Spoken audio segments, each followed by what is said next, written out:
Hello, everyone, and welcome into Coach Craig's Sports. This is the NBA DFS Core Pick video, Core Pick live stream for today, March 9th.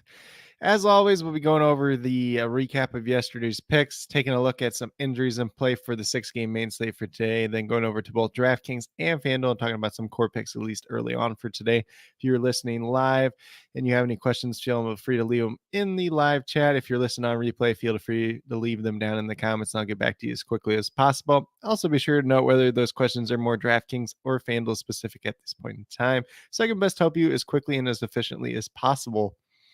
But without further ado, we'll get started with a recap of yesterday's picks. Side note, probably one of the least pretty days in terms of DFS perspective for me personally and for the core picks as of late. It's been quite a while since it's been quite this bad.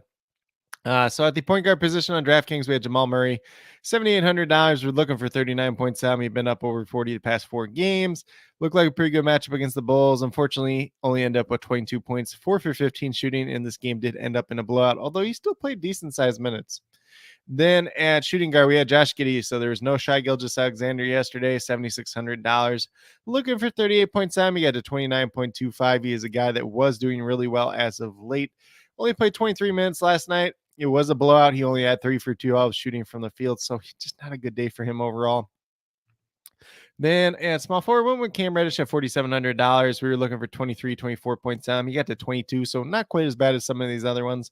Ended up being a miss still. He was 3 out of 8 shooting. There was a blowout for this team as well last night for the Portland Trailblazers, unfortunately.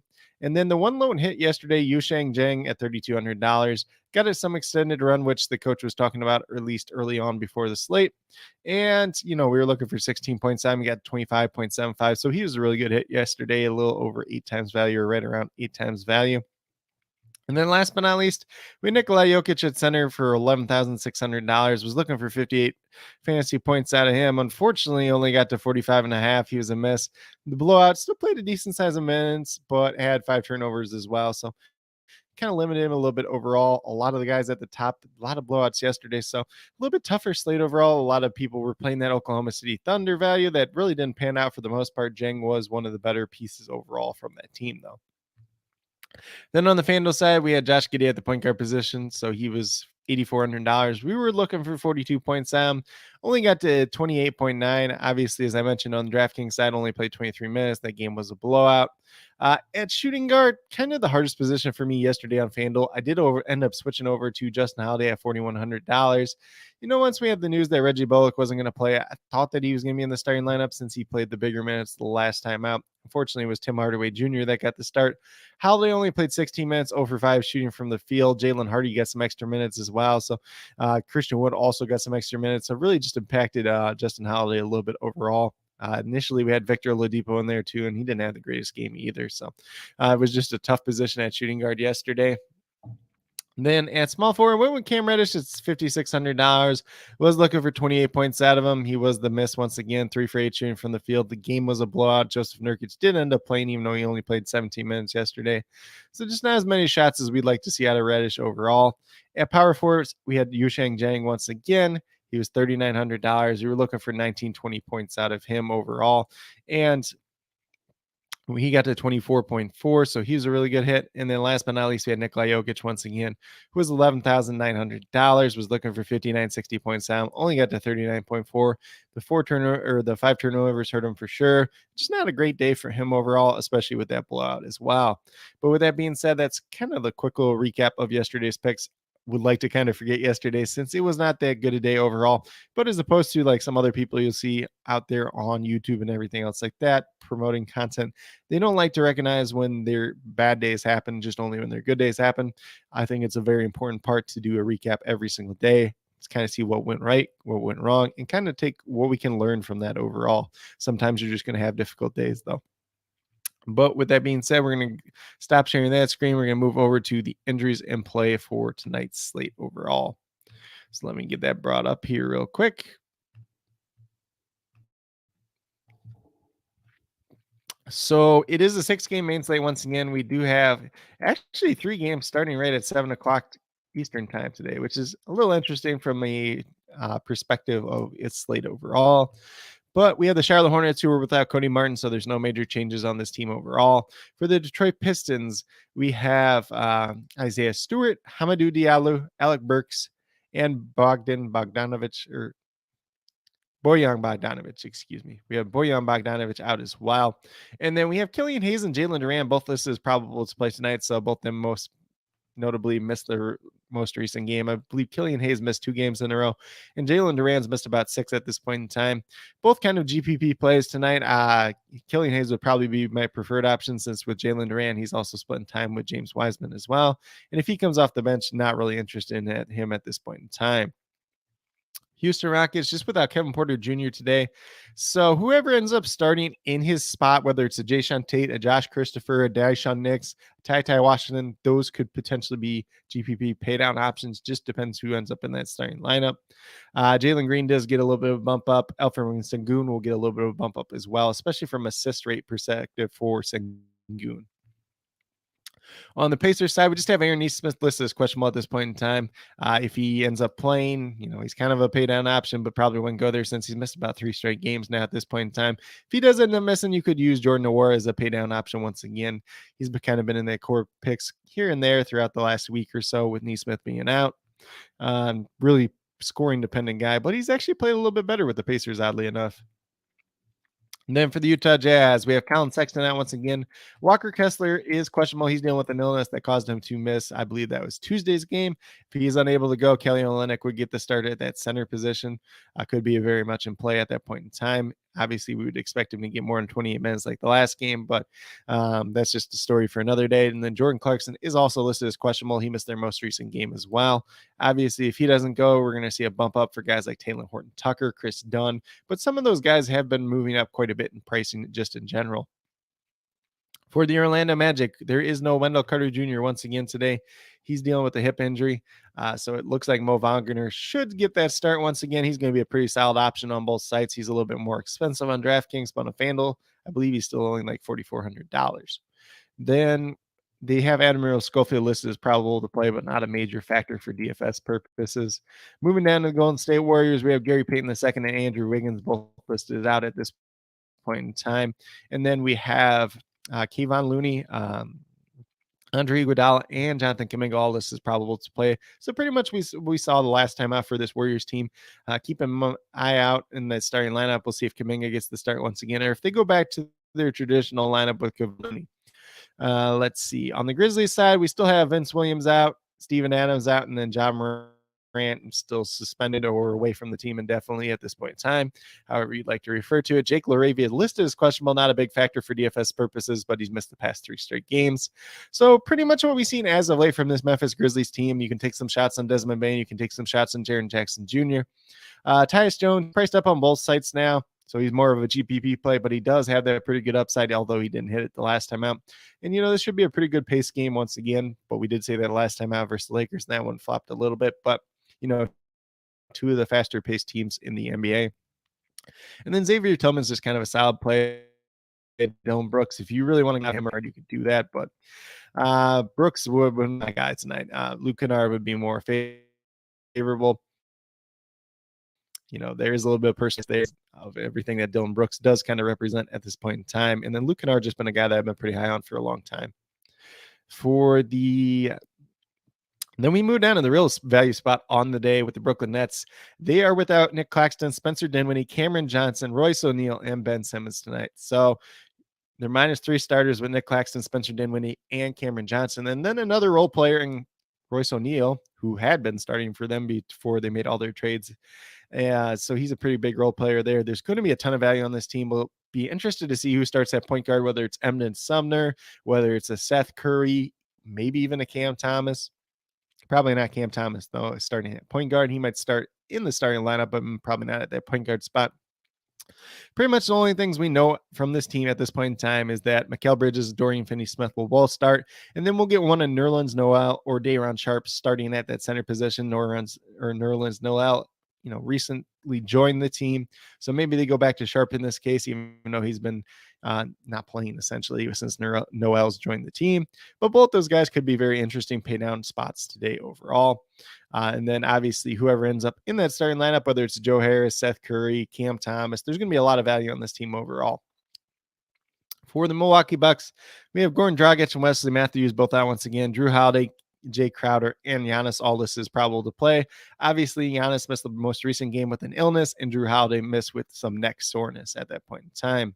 We move over to the New York Knicks, who have Jalen Brunson listed as questionable. He's missed the past 2 games with the foot injury. If he's unable to go once again tonight, you can take some shots on Emmanuel Quickly. You can take some shots on RJ Barrett and Julius Randle once again. Mitchell Robinson, his price tag started to creep up on DraftKings. Pretty much appropriately priced at this point in time. Not sure what that was so hard to say. And then on the Kings side, everybody looks or appears to be healthy at this point in time. But that's kind of a quick little rundown on all the injuries in play. The major ones that we're going to be looking at for today in terms of guys that kind of still up in the air, Jalen Brunson's obviously going to be a big one. If anything changes with the news, if anything changes with the Bucks news, Jordan Clarkson, Walker Kessler will be the other pretty big one there. If anything changes from this Pistons team as well, they could be another value spot once again. And then Aaron Nesmith just could open up a little bit of value overall for some minutes for the Pacers team overall. But with that being said, we're going to get off of here. We're going to move over to DraftKings and talk about my core picks, at least early on for today. So bringing up DraftKings now. So at the point guard position on DraftKings, I ended up on Jalen Green. He is $6,400.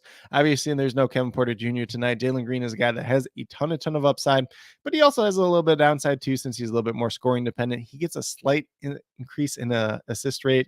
Obviously, he gets a usage bump with no Kevin Porter Jr. once again. So $6,400. We're looking for 32 points out. He's averaging almost 34 on the season. Goes against the Pacers tonight. Currently, I'm projected for about 34 points, but does definitely offer a ton of upside for more as well. And then we move down to the shooting guard position with Cam Thomas, another pretty scoring dependent guy, but there is minutes available for Brooklyn tonight. He's only $4,600. We're looking for 23 points out. Currently, I'm projected for 27, but does offer a ton of upside for more. And the Milwaukee Bucks are a team that has been known to give up 3-pointers in bunches as well. Could favor a guy like Cam Thomas. Could also favor one of his teammates like Joe Harris or Seth Curry tonight as well. So a lot of value that could potentially be out there for that Brooklyn Nets team tonight. And then we move down to the small forward. Harrison Barnes ended up here. It's just kind of a play that was a pretty decent value going against the Knicks tonight. Should be a pretty back and forth game. I'd assume a decent pace game as well. $5,300. You're looking for 26, 27 points out of him. It's exactly what I have projected for tonight. Just a safe, steady play. If you want to play somebody a little bit cheaper, pay down there, you can definitely do that, and then pay up at a different spot as well, whether you're paying down for Joe Harris, a Luke Kennard, someone like that. And then at power forward, went all the way up to Giannis. He's the most expensive player on the tonight's slate. He is the guy that is going to project the best, at least initially early on today. We're looking for, So we're looking for about 59, 60 points out. I'm at $11,900. There is a little bit of blowout risk in this game too. Obviously Brooklyn's playing with a lot of backup guys. So if Milwaukee runs away with this game, maybe Giannis isn't the safest play, but there is a large price gap between him and everybody else, and the projections for him and everybody else if he does play, 34 minutes or more in this game tonight. Currently, I'm projected for about that 59, 60 points you're looking for out of him, but does offer a ton of upside for more as well. Then at the center position, I have Nerlens Noel on here. If you want to play Day'Ron Sharpe, you can play him as well. It's a 6-game slate, so you could probably even play both of them together if you really want to do so. Both are pretty decent fantasy point per minute producers too as well. Both can contribute in multiple categories. So Nerlens Noel probably more in the blocks and steals department. Day'Ron Sharpe maybe a little bit more in the points and rebounds department. Whoever ends up getting the start is probably going to be the more popular one, but both are very good pay down options at this point in time. So with Nerlens Noel, you're only looking for like 17 points out at $3,300. Currently, I'm projected for about 20, 21 points tonight, but does have a little bit of upside for more as well.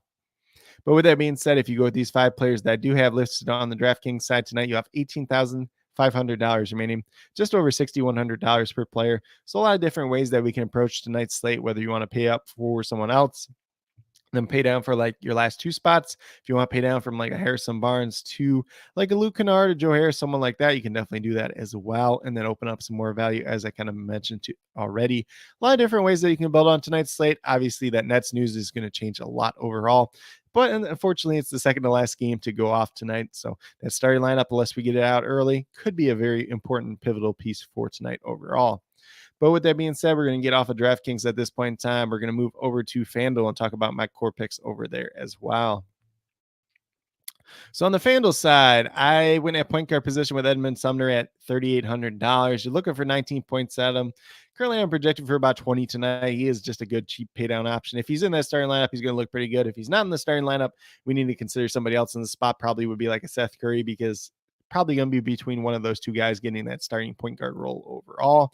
I would not be surprised if the Nets starting lineup looks like either Seth Curry or Edmund Sumner, Cam Thomas, Mikal Bridges, Dorian Finney-Smith, and then either Day'Ron Sharpe or Nerlens Noel. But they could also start Joe Harris in that lineup too, bring Cam Thomas off the bench. Still, there's a lot of different ways that they could go about it, even though they only have about 10 guys tonight. But with that being said, Sumner, very cheap, reasonable point guard position there. At shooting guard, we have Jalen Green. He's $6,800. You're looking for 34 points at him. Once again, it's a very good pace-up matchup against the Pacers tonight. Going to get a little bump in his assist rate with no Kevin Porter Jr. Definitely getting a bigger bump in usage rate with no Kevin Porter Jr. And just going to look like a decent play. He has that very high on the upside tonight too. $6,800. Not a bad price tag for him. Still having projected for about 34 points on FanDuel as well. And then at small forward, we have Cam Thomas. Once again, he is $4,700. You're looking for 23, 24 points at him. Has a ton of opportunity tonight, has a ton of upside, a little bit scoring dependent, but, going against Milwaukee, you can get some threes off for them. Be a very favorable thing for someone like Cam Thomas, maybe even Joe Harris, maybe even Seth Curry in this matchup as well. But, even if it's a blowout, he's probably a guy that's going to be out there more often than not too as well. So a guy that can really score the ball. I'm currently projected for 27 points tonight. We saw earlier this season where he went over 40 points in real life points 3 times in a row. So he does have that ceiling, that upside. And if he hits that tonight, you're going to want to have him there. And then let's see, we get down to power forward with Mo Wagner, $4,400. They haven't changed his price tag since the last time. Looking for 22 points at him. There is no Wendell Carter Jr. tonight. Currently, I have Mo Wagner projected for 28, but does offer a little bit of upside for more as well. So definitely a guy that you want to have some in your lineup tonight. And then if Walker Kessler's not playing against him, probably looks a little bit better because he has a little bit better chance of getting some extra rebounds tonight, since Kessler's a really good rebounder and kind of that block. And Kessler does offer some of that block upside. So a little bit more upside going against like a guy like Kelly Olynyk or Damian Jones or Udoka Azubuike, even off the bench as well. Excuse me, I feel like I had a sneeze there for a second. And then last but not least, we get down to the center position with Nerlens Noel. He's $3,800. Looking for 19 points. I'm currently having projected for 21 on the FanDuel side, since he does offer some block and steals upside, which on the FanDuel side is a little bit more beneficial. If you want to play Day'Ron Sharpe here, definitely can do that as well. You can actually play both of them together on FanDuel as well, since Sharpe has versatility to play both power forward and center. And you could fill out the bottom of your lineup here with Day'Ron Sharpe, Mo Wagner, Nerlens Noel. Have a very, very cheap core there, and then kind of build up some of the other premium positions in terms of like higher priced players as well. And then even the nice thing was with FanDuel too, you can play Giannis at small forward. So if you want to play him still, you could play him at small forward along with those 3 down at the bottom if you want to. So that's just something to consider today. There's a lot of different ways that you can build today, and a lot of different potential builds out there with some of the value that is looming out there already, and some that could be out there as well as the day moves along. But with that being said, if you go with these 5 players that I do have on the FanDuel side today, you have $36,500 remaining, just over $9,100 per player. So definitely a lot of room and flexibility if you want to pay up for someone. There's obviously Giannis at the top. We got some Steph Curry. We got Tyrese Halliburton. Domantas Sabonis is in there as well, but you could block that off a little bit if you played both Day'Ron Sharpe, Nerlens Noel, and Mo Wagner down there. But a lot of different guys you can pay up for on tonight's slate overall. Should be a pretty good and interesting one to kind of build out. So get a little bit creative today. Once again, if you guys do have any questions related to NBA DFS, be sure to leave them down in the comments and I'll get back to you as quickly as possible. But with that being said, that's pretty much what I do have for today for the NBA DFS Core Pick video, Core Pick live stream. Once again, I'll be listing all the injuries down in the comments below throughout the day. I'll be listing as many starting lineups down in there as well as we get to them throughout the night. And as I can get to them throughout the night, might miss that last game, but all the rest of the other 5 probably should be in there. Just depends on what time I end up going to bed and all that good stuff. But I also have my updated core out about 20 to 30 minutes prior to lock as well. So definitely look on the lookout for that. Price Pick's been a little bit down yesterday. Obviously, the 5 that I did post on Twitter, only one of them ended up hitting, got on the wrong end of a couple blowouts. Look over on my Twitter at CoachCraigSports today. If there's anything decent for Price Picks, I'll have that up later this afternoon as well. And then once again, do appreciate everybody that did take the time out of their day to check this out, whether you're watching live or on replay. If you're brand new to my channel, haven't already done so, please consider subscribing. Definitely would appreciate it. Helps to build a community that we're trying to build here at Coach Craig Sports, which is one that's truly for you, the viewers, helping you with your DFS. Right now, mainly focused on NBA DFS and XFL DFS.